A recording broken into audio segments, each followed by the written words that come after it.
BYD was completely defeated by Japan. Boeing announced the halt of production for China.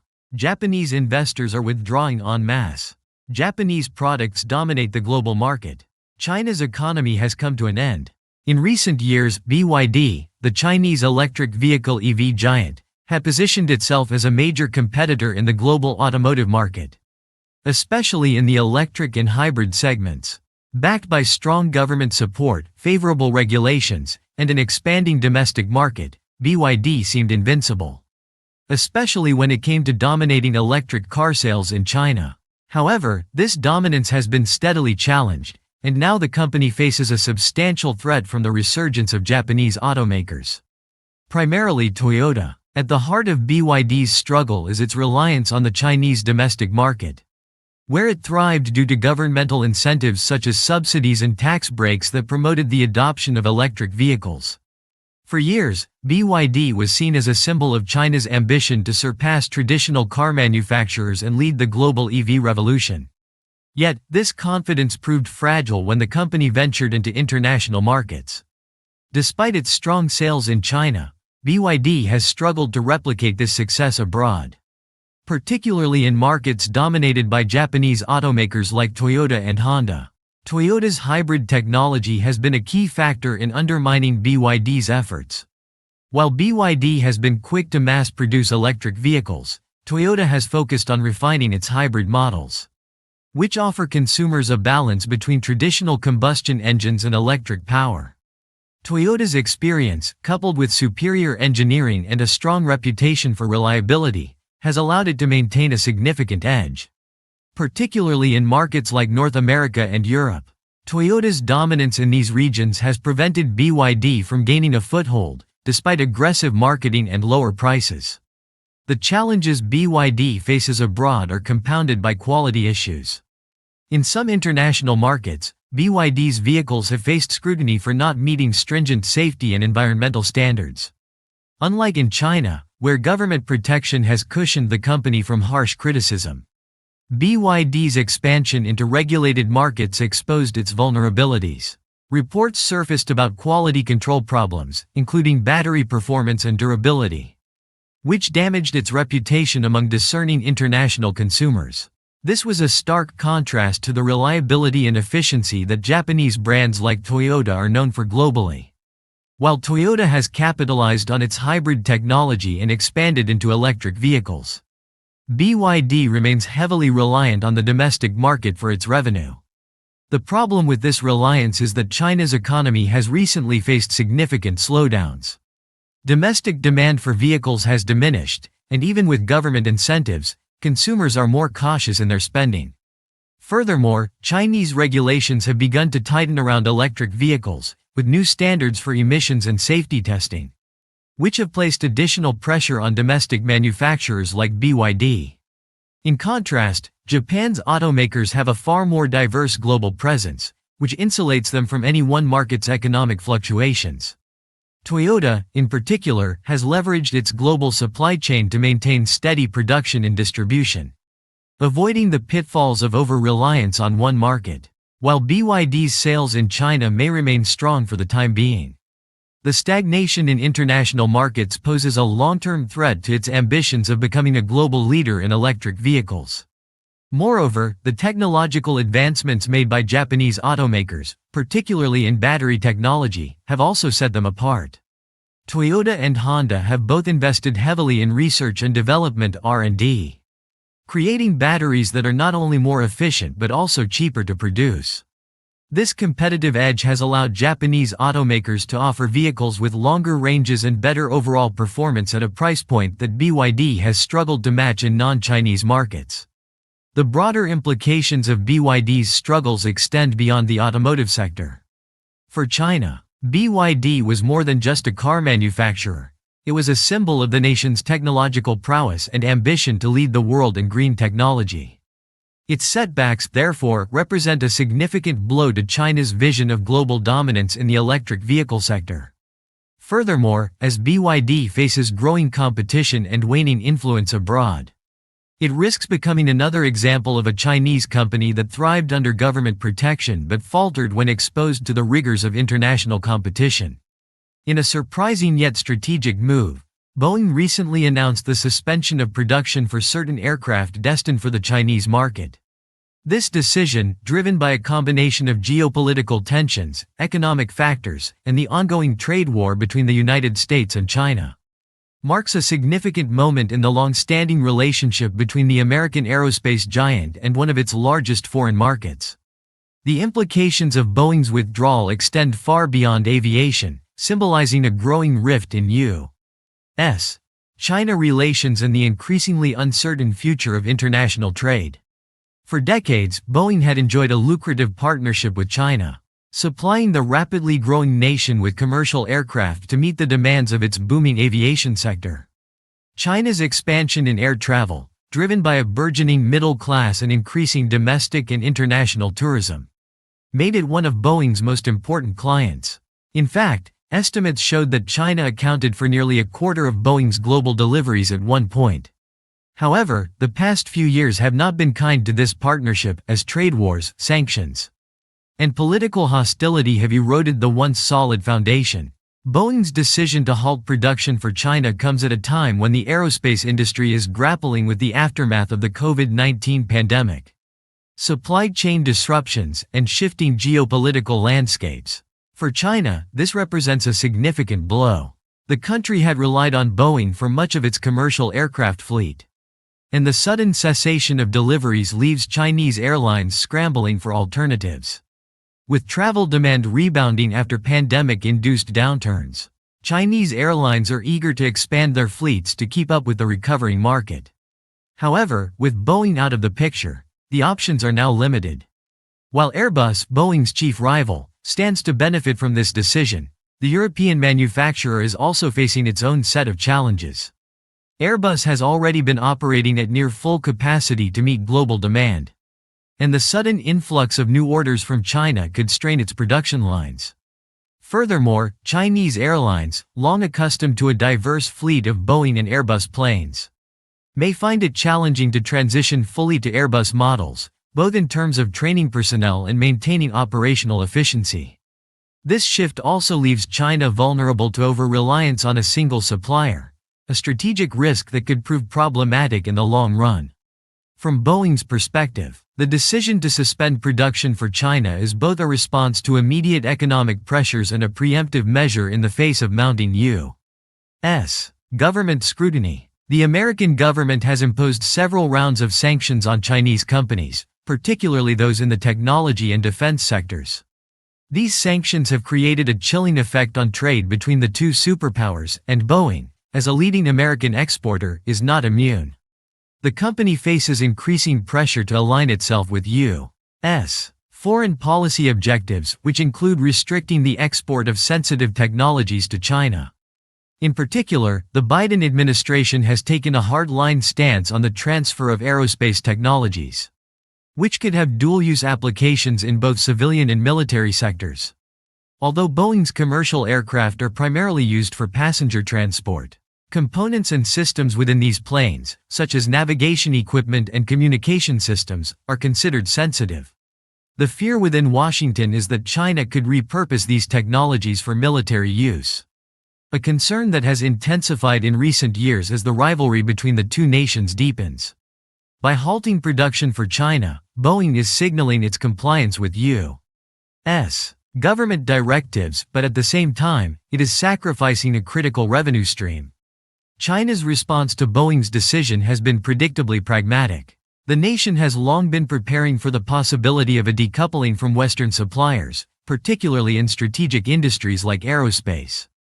In recent years, China has ramped up efforts to develop its own domestic aircraft manufacturing capabilities.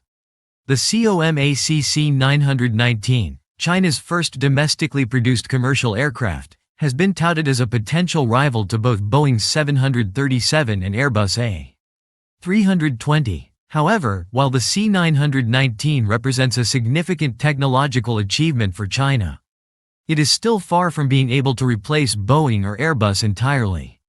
Production of the C919 remains limited, and the aircraft has yet to receive full certification from international aviation authorities, meaning it cannot yet compete on a global scale. Nonetheless, Boeing's departure could serve as a catalyst for further investment in China's aviation sector. With fewer foreign suppliers to rely on, China will likely double down on its efforts to become self-sufficient in aircraft production. This could lead to a significant shift in the global aerospace market, as China transitions from being a major customer of Boeing to a competitor in its own right. In the short term, however, the impact on China's airlines and aviation industry will be considerable. The loss of Boeing planes means Chinese carriers will face delays in expanding their fleets, which could, in turn, hinder their ability to meet rising passenger demand. This comes at a time when the Chinese economy is already under strain from a host of other factors, including a real estate crisis, declining exports, and an aging population. The aviation sector, once a bright spot in China's economic landscape, now faces an uncertain future. For Boeing, the decision to stop production for China is not without consequences. The company has been struggling to recover from the dual crises of the 737 MAX grounding and the pandemic-induced collapse in air travel. Losing access to one of its largest markets will undoubtedly exacerbate these challenges, and while Boeing has sought to diversify its customer base, the loss of Chinese orders will leave a noticeable gap in its order book. In recent years, the economic relationship between Japan and China has been a delicate balance of trade, investment, and cautious diplomacy. However, the landscape has shifted dramatically as Japanese investors have begun pulling out of China in significant numbers, marking a new chapter in the financial ties between the two Asian giants. The wave of capital flight from China by Japanese investors is not only a reaction to the economic challenges plaguing China but also a reflection of broader geopolitical tensions that have cast a long shadow over East Asia's financial markets. At the core of this exodus is the increasing uncertainty surrounding China's economic future. Japanese investors, once heavily involved in Chinese real estate, manufacturing, and infrastructure, have begun to question the sustainability of their investments in the face of China's ongoing economic slowdown.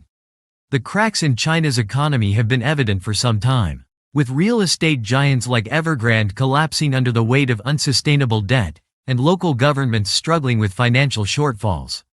For Japanese investors, the once promising returns in China now seem fraught with risk, pushing them to seek safer shores elsewhere.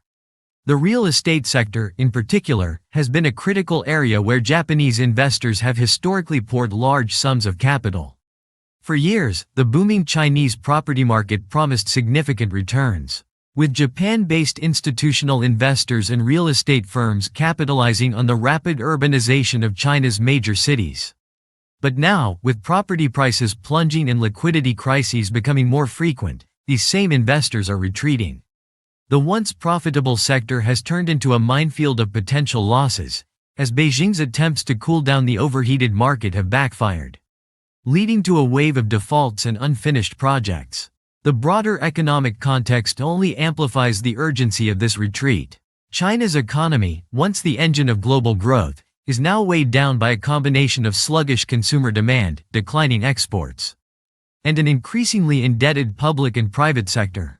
The optimism that once fueled investment from Japan is evaporating as the Chinese government struggles to stabilize its financial system. This sentiment is shared not just among Japanese investors but also globally, as the world's second-largest economy faces one of its toughest periods in modern history. A major catalyst for this mass withdrawal has been the Chinese government's tightening of capital controls, in an effort to stabilize its own currency and prevent capital flight. Beijing has implemented stringent regulations on the movement of money out of the country. These policies, while intended to shore up the domestic economy, have had the unintended consequence of driving away foreign investors, including those from Japan, who are now finding it increasingly difficult to repatriate their profits or liquidate assets. For investors, this creates a dangerous scenario where their capital is essentially locked within an unstable economic system, prompting many to cut their losses and leave before conditions worsen further. Beyond the financial risks, the geopolitical tensions between China and Japan also play a significant role in this exodus.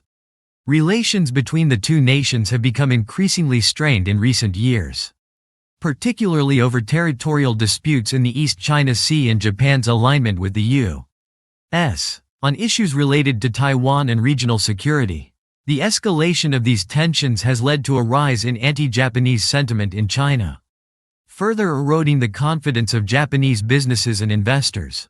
For many, the risks of maintaining a significant financial presence in a country that could potentially become hostile to Japanese interests have become too great to ignore. The consequences of this pullout for China are severe. Japanese capital has been instrumental in funding various sectors of the Chinese economy, from technology to infrastructure. The loss of this investment will exacerbate China's existing economic troubles, as domestic sources of capital are already under strain. Moreover, the departure of Japanese investors sends a broader signal to the international community about the risks of doing business in China, potentially leading to further capital flight from other foreign investors who may follow Japan's lead. For Japan, the decision to pull out of China reflects a broader shift in its economic strategy. Japanese firms and investors are now redirecting their capital towards other emerging markets in Southeast Asia, where the political and economic environments are seen as more stable and conducive to long-term growth.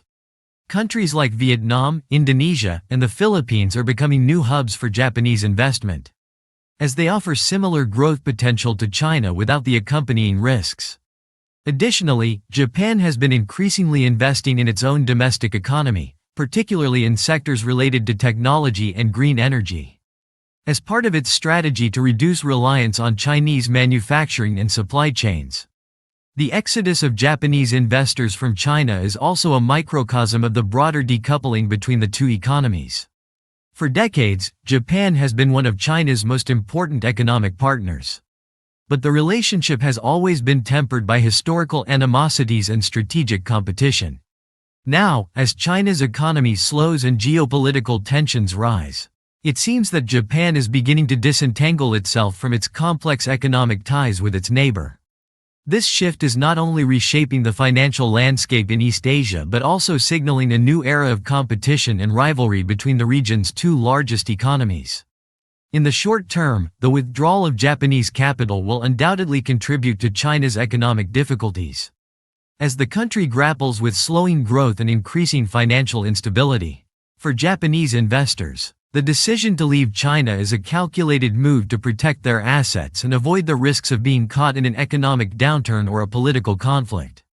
In the long term, this exodus may mark the beginning of a more profound realignment of East Asia's economic order, as Japan and China move further apart and seek new paths to growth and prosperity. In a world where global competition is fierce, Japanese goods have once again solidified their position as dominant forces in international markets.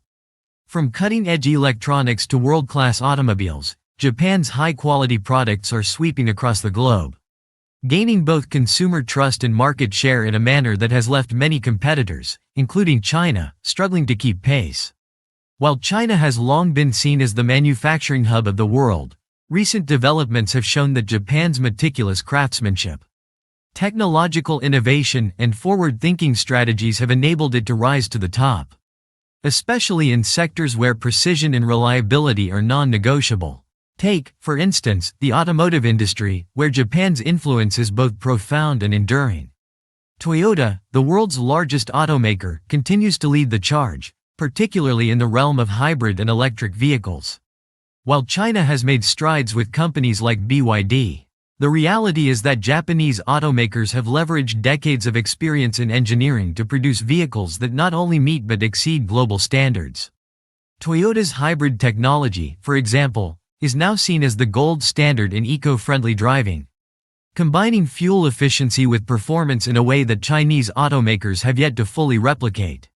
The popularity of Toyota's Prius and other hybrid models in North America, Europe, and even parts of Asia is a testament to the brand's global appeal.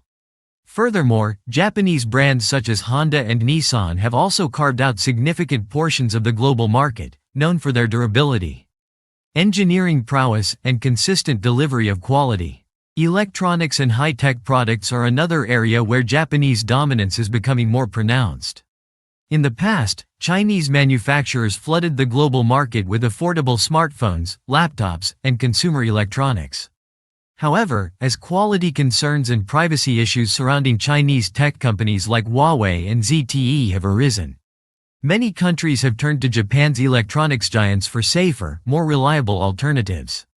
Brands like Sony and Panasonic have long been household names, but recent geopolitical tensions have further solidified their position in key markets. Consumers and governments alike are increasingly wary of Chinese products due to concerns about data security and espionage, creating an opportunity for Japanese companies to reassert themselves in spaces where trust and integrity are critical. The global shift in demand for high-quality, secure technology has been particularly advantageous for Japan. The Japanese government has wisely encouraged its tech companies to focus on innovation and R&D, allowing them to maintain leadership in industries like gaming, imaging, and robotics. Sony's PlayStation, for example, has outpaced competitors in terms of sales and popularity, not only due to its superior hardware but also because it comes from a brand that is perceived as trustworthy in a way that many Chinese tech firms are not. In the world of robotics and AI, Japan's advancements have placed it at the forefront of automation, with its products being used in manufacturing, healthcare, and service industries worldwide. One of the most significant impacts of Japanese goods capturing the global market is the financial strain it places on Chinese industries. In areas where Chinese manufacturers previously thrived, such as consumer electronics, automobiles, and high-tech goods, Japanese companies are now taking the lead. This shift is particularly evident in export markets where quality and brand reputation play a crucial role in purchasing decisions. Chinese companies, which often rely on price competitiveness and mass production, are finding it harder to compete as consumers become more discerning. The loss of market share to Japanese brands is not just a blow to individual companies in China but also a broader reflection of the challenges facing China's manufacturing sector. For years, China's economic model was built on being the factory of the world, producing goods at a scale and cost that few could match. But Japan, with its emphasis on innovation, precision, and sustainability, has shown that the world's consumers are willing to pay more for products that deliver superior performance and longevity. As a result, the economic pressures on China have intensified, with many Chinese companies now facing shrinking profit margins, rising production costs, and increasing scrutiny from both domestic and international regulators. Adding to China's woes is Japan's strategic engagement with emerging markets, where it has successfully introduced its products as reliable alternatives to Chinese goods. In Southeast Asia, for example, Japanese automakers and electronics firms have made significant inroads, benefiting from the region's growing middle class and increasing demand for high-quality goods. Japanese infrastructure companies are also building railways, bridges, and smart cities in parts of Africa and Latin America, places where China once held unrivaled influence through its Belt and Road Initiative. Japan's approach, characterized by a focus on sustainability, long-term partnerships, and technical superiority, contrasts sharply with China's strategy of debt-driven development projects, which has increasingly been met with skepticism and backlash in several countries. As Japan continues to expand its reach, the gap between its high-quality offerings and China's mass-market approach becomes more evident. While China remains a major player in terms of production volume, Japan's focus on innovation and craftsmanship has positioned it as a leader in key industries that define the modern global economy. For consumers and businesses alike, the appeal of Japanese products lies in their consistency, safety, and the knowledge that they come from a nation known for its attention to detail and technological mastery. The narrative surrounding China's rise as an unstoppable economic powerhouse has begun to falter, and now, more than ever, the fragility of the Chinese economy is on full display. Once hailed as the factory of the world and the fastest-growing major economy, China is now grappling with a multitude of crises that threaten not only its global economic standing but the very foundation of its economic model. From an imploding real estate sector to a shrinking workforce and an escalating debt crisis, the trajectory of China's economy is veering dangerously toward collapse. The first domino to fall was China's real estate sector, a critical pillar of its economic growth for decades. The collapse of property giant Evergrande in 2021 was just the tip of the iceberg. As one of the largest property developers in the world, Evergrande's downfall was symptomatic of the broader problems that had been festering in China's real estate market for years. Built on excessive borrowing and speculative investment, China's housing market had become a massive bubble waiting to burst. And burst it did, with property prices plunging and unfinished development projects littering the country. The fallout from the real estate crisis has rippled through the economy, leaving local governments and banks scrambling to mitigate the damage. The property sector's woes are not isolated. In China, real estate accounts for a significant portion of local government revenue, much of which is derived from land sales to developers. With property developers now facing bankruptcy and land sales dwindling, local governments are struggling to fund essential services. The implications of this are vast, as infrastructure projects and public services across China begin to suffer from a lack of funding. The economic slowdown has spread to other sectors, as consumer confidence plummets and spending contracts. The next major issue plaguing the Chinese economy is its demographic crisis. China's one-child policy, which was enforced for decades, has resulted in a rapidly aging population and a shrinking workforce. This demographic shift is placing enormous pressure on the economy, as fewer workers are available to drive growth while the government is increasingly burdened by the need to support a growing elderly population. With fewer young people entering the workforce, labor shortages are becoming more pronounced, particularly in manufacturing and services. Two sectors that have traditionally fueled China's economic engine. Compounding these problems is China's mounting debt crisis. Local governments, state-owned enterprises, and private firms alike have accumulated unsustainable levels of debt. Largely as a result of reckless borrowing to fuel growth, the debt-to-GDP ratio has ballooned, and the Chinese government is now facing the daunting task of managing this debt while also trying to stimulate growth. However, attempts to deleverage have proven to be ineffective, as doing so risks exacerbating the slowdown in economic activity. The result is a precarious balancing act, where China must decide between stabilizing its financial system and maintaining economic growth.